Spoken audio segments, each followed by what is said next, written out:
সাহিত্য ক্ষেত্রে তাসাউফের অবতারণা করেছেন।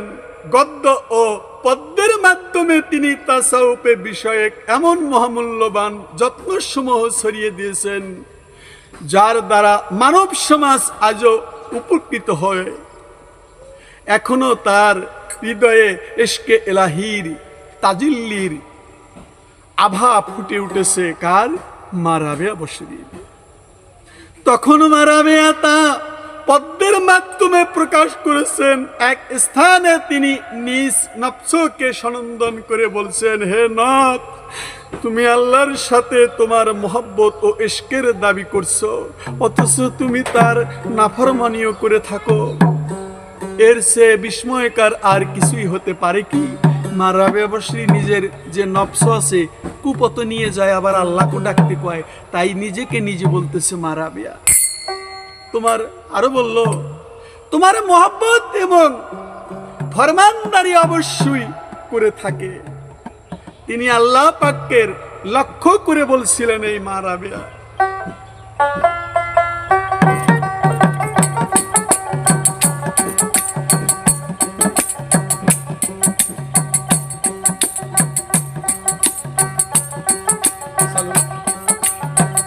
ইশকে এলাহির প্রেমে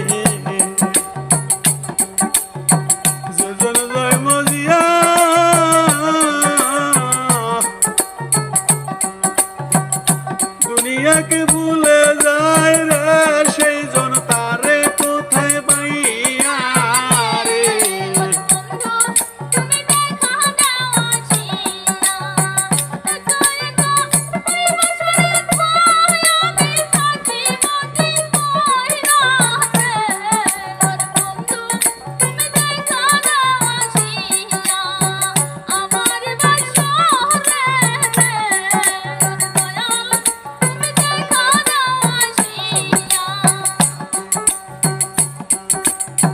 হযরত মা রাবেয়া বশরী আল্লাহকে বলিল,